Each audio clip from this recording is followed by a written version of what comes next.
Hello students, my self खुशबू खान। मैं आपको जो एंशियंट टाइम में जो एजुकेशन सिस्टम था उसके बारे में पढ़ा रही थी, जिसका मैंने आपको एक लेक्चर पढ़ा दिया है। अब मैं आपको सेकंड लेक्चर स्टार्ट करूँगी। देखिए, नालंदा विश्वविद्यालय, तक्षशिला विश्वविद्यालय मैंने आपको पढ़ा दिया। नालंदा महाविहार, देखिए नालंदा जो विहार, नालंदा, ठीक है, नालंदा महाविहार जो कि वर्तमान बिहार में स्थित है। नालंदा 5वीं शताब्दी ईस्वी से लेकर 12वीं शताब्दी ईस्वी तक उच्च अध्ययन का एक प्राचीन केंद्र था। उच्च अध्ययन मतलब हायर एजुकेशन, ठीक है, उच्च अध्ययन कराया जाता था यहाँ। कहा जाता है कि इसकी स्थापना गुप्त वंश के एक राजा थे, जिनका नाम था कुमारगुप्त, उन्होंने की थी। इसे इतिहास में दर्ज पहले महान विश्वविद्यालयों में से एक कहा जाता है, ठीक है। इतिहास में दर्ज पहला महान विश्वविद्यालय का नाम दिया गया है, ठीक है। नालंदा सारिपुत्र के जन्म और मृत्यु का स्थान है। सारिपुत्र कौन थे? बुद्ध, जो महात्मा बुद्ध थे, उनके प्रिय शिष्यों में से एक थे, ठीक है। तो नालंदा जो जगह है, उस जगह को सारिपुत्र के जन्म और मृत्यु का स्थान माना जाता है, ठीक है।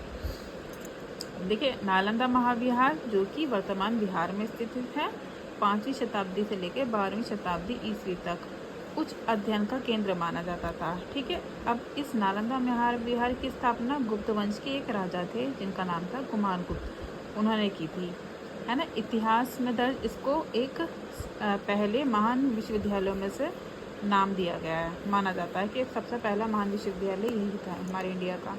नालंदा सारिपुत्र के जन्म और मृत्यु का स्थान है, ठीक है। नालंदा जो जगह है जो कि बिहार में स्थित है।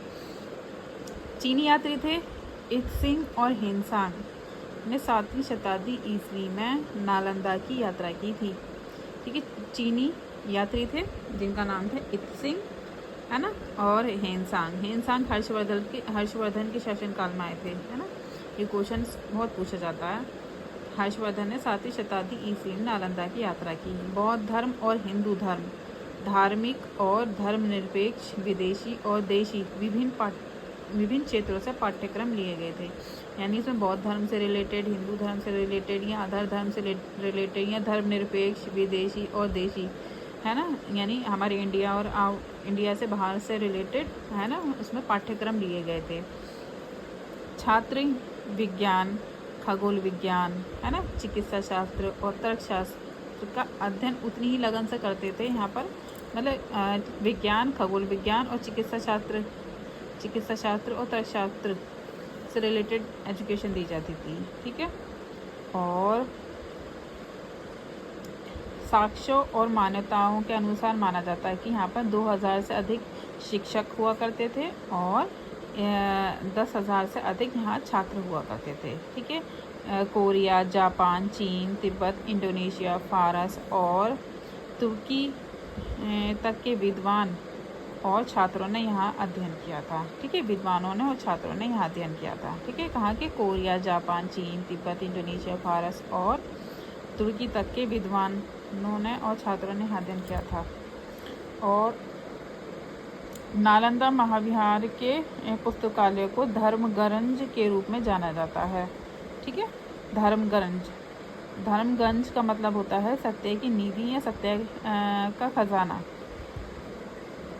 यह उस काल में विश्व में बौद्ध ज्ञान का सबसे प्रसिद्ध भंडार था, ठीक है। और इसकी प्रमुख 3 इमारतें थीं। इन इमारतों का नाम है रत्नसागर, रत्नदि और रत्नरंजिका। रत्नसागर, रत्नदि और रत्नरंजिका, यानी बौद्ध महाविहार की जो 3 मुख्य इमारतें थीं उनका नाम था रत्नसागर, रत्नदि और रत्नरंजिका।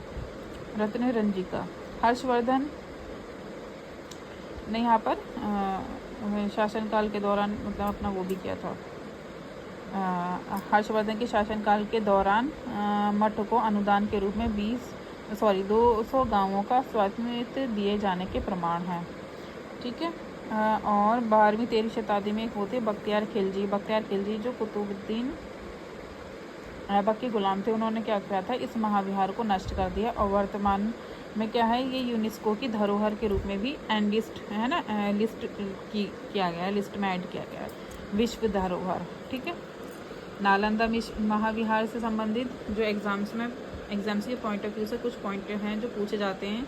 एक तो ये कि नालंदा महाविहार की स्थापना किसने की थी, वो गुप्त वंश के राजा थे, गुप्त वंश के, इनका नाम था कुमारगुप्त। ठीक है, 5वीं शताब्दी से लेकर 12वीं शताब्दी तक उच्च शिक्षा का अध्ययन केंद्र था ये। ठीक है, और बाकी चीनी यात्री इत्सिंग और हिनसांग ने 7वीं शताब्दी में यहाँ पर यात्रा की थी। और यहाँ पर बौद्ध धर्म, हिंदू धर्म, धार्मिक और धर्मनिरपेक्ष, विदेशी और देशी विभिन्न पाठ्यक्रम लिए गए थे, है ना।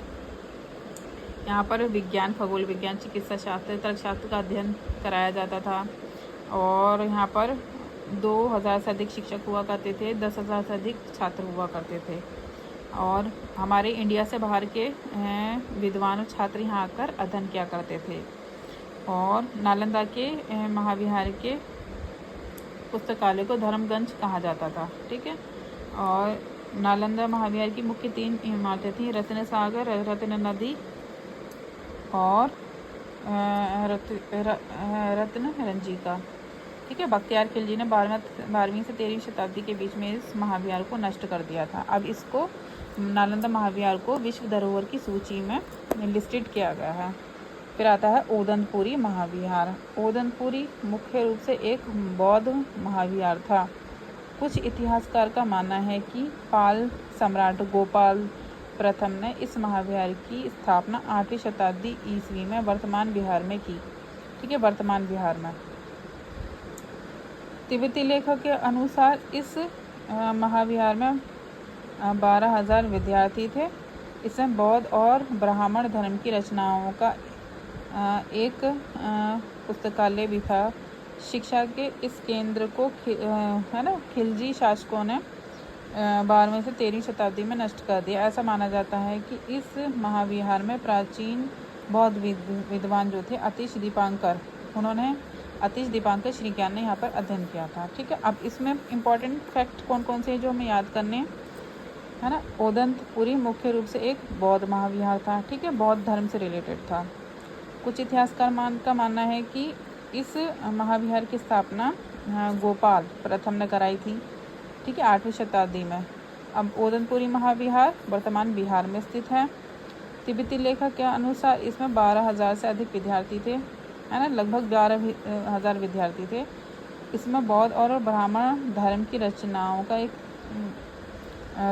एक पुस्तकालय भी है। ठीक है, और 12 से 13वीं शताब्दी के बीच में खिलजी जो राजा शासक थे, उन्होंने क्या करा था, ओदंतपुरी महाविहार को नष्ट कर दिया। और एक इम्पॉर्टेंट फैक्ट ये है, अतिश दीपांकर श्री ज्ञान ने यहाँ अध्ययन किया था। ठीक है,